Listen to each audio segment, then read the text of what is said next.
तीसरे पार्ट में हम देखते हैं कि माइक को एक ऐसी वेन नज़र आया जिसे खोलकर वह तुरंत ही बाहर आया। इस दौरान उसकी नज़र एक डायनामाइट पर पड़ी जिसे उसने लात मारकर दूर किया था, जिसे फटने पर इधर विलियम को लगा कि उन दोनों की भी कहानी खत्म हो चुकी है। लेकिन दोस्तों, अभी तो कहानी शुरू हुई है।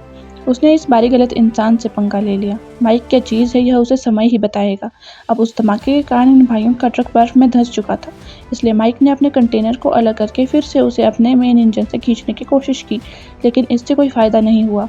उसने एडम से कहा कि प्रेशर को और बढ़ाना चाहिए, पर वह मना करता है क्योंकि ऐसा करना खतरनाक हो सकता है। लेकिन माइक ने उसकी एक बात नहीं सुनी और प्रेशर को बढ़ा दिया, जिससे वह हुआ जिस बात का डर था।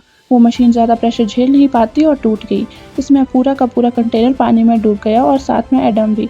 इस बात की खबर जब माइक को लगी तो उसने बिना कुछ सोचे समझे खुद को रस्सी से बांधा और पानी में कूद पड़ा। बड़ी ही मशक्क़त के बाद उसे अपना भाई तो मिल गया, लेकिन उसकी हालत बहुत ही ज़्यादा गंभीर है। उसने फ़ौरन ट्रक के हीटर को ऑन किया, जिससे उसके शरीर को गर्म किया, जिससे वह जिंदा हो गया, जिससे कि वापस वह सोच में आ जाता है। अब भाई को ठीक देखकर उसकी आंखों में आंसू आ जाते हैं। वो उससे माफ़ी मांगता है और कहा कि अब वह उसकी सारी बातों को मानेगा, लेकिन फ़िलहाल विलियम के ट्रक का पीछे जाना बहुत ही ज़रूरी है, क्योंकि कुछ तो बात है जिसके चलते वह नहीं चाहता कि हम में से कोई ट्रक उस माइन तक पहुँचे। दूसरी तरफ हम विलियम को देखते हैं, जो अपने ट्रक के साथ रोलन के पास पहुँचा, जो अपने लोगों के साथ वहाँ खड़ा था। दरअसल इन सब चीज़ों का मास्टरमाइंड कोई और नहीं बल्कि रोलन खुद ही है। उसने ही सारी चीज़ों का प्लान किया और अब वो नहीं चाहता कि उन 26 में से एक भी वह बाहर आए, क्योंकि इससे खूब सारे इंश्योरेंस के पैसे मिल जाएंगे, जिससे वह रातों रात मालामाल हो जाएगा। और इसी वजह से उसने विलियम को ख़रीद लिया। शुरुआत में ही अब उसका प्लान था कि वह जाकर इस ट्रक को तानिया के साथ ही उस खाई में धकेल दे, जिसे हम सरकार को बता सकें कि तीनों ट्रक में से एक भी माइन तक नहीं पहुँचा।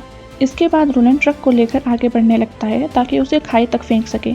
इतने में तानिया को होश आ जाता है और वह बड़ी ही चालाकी से उसे धक्का देकर नीचे गिरा देती है और खुद ड्राइव करना शुरू कर देती है। लेकिन अभी भी विलियम ट्रक के नीचे ही था, जिसका फ़ायदा उठाकर उसने फ्यूल पाइप को खोल दिया। अब उससे यह हुआ कि तानिया को भी पता चल गया कि फ्यूल लगातार ख़त्म हो रहा है, पर उसने फिर भी ट्रक को नहीं रोका।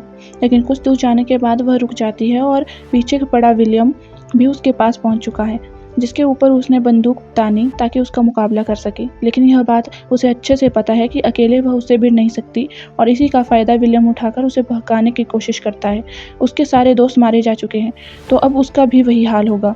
अगर वह उसके साथ मिल जाएगी तो वह कुछ नहीं करेगा, लेकिन दोस्तों, तानिया ऐसा कभी नहीं करेगी। इस बीच वहाँ पर माइक अपनी ट्रक लेकर पहुँचता है, जो देखकर विलियम समझ गया कि यहाँ से भाग जाना ही बेहतर रहेगा। लेकिन इससे पहले वह कार को शुरू करता और उससे पहले माइक ने खुद ही ट्रक को टक्कर मारकर उसे खाई में गिरा दिया। बाद में तानिया से माफ़ी भी मांगी। वह विलियम की बातों में आ गया। इस बीच हम देखते हैं कि नीचे गिरने के बावजूद भी विलियम बचा हुआ, जिसके बाद उसने अपना रुख पहाड़ी की ओर कर दिया, क्योंकि उसे किसी भी हाल में लोगों को रोकना है उस माइन तक पहुंचने में। एडम और माइक का पेट्रोल निकालकर तानिया की ट्रक में डाल रहा है, क्योंकि वह मशीन उसी में थी। पर इतने में हम देखते हैं कि ऊपर से एक तेज़ धमाका होता है, जिससे सारी बर्फ नीचे आने लगती है, और यह काम किसी और का नहीं बल्कि विलियम का था। अब इन्हें फ़ौरन यहाँ से निकलना होगा। सभी अपने अपने ट्रक में बैठकर फुल स्पीड से भागना शुरू करते हैं।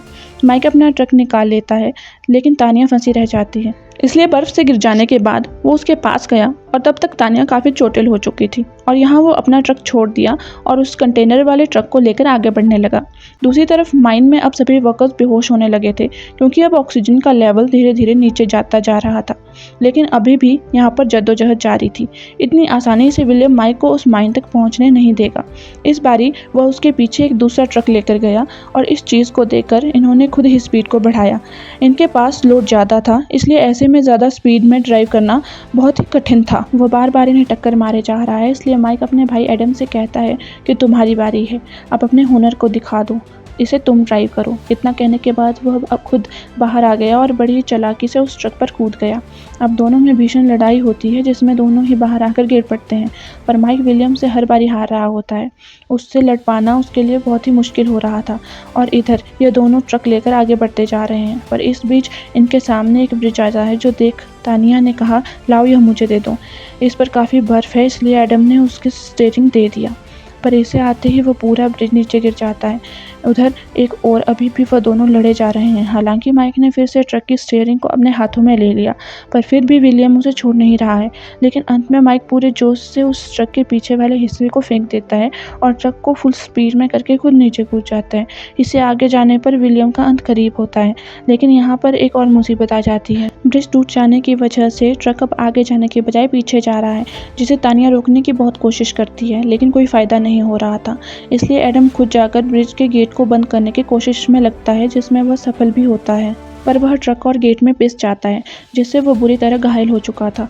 तभी वह माइक भी पहुंचता है। जब उसने अपने भाई को ऐसी हालत में देखा तो वह तेज-तेज रोने लगा, पर एडम ने कहा कि उसे जल्दी ही वहां पहुंचना होगा, क्योंकि अब 30 घंटे पूरे होने वाले हैं।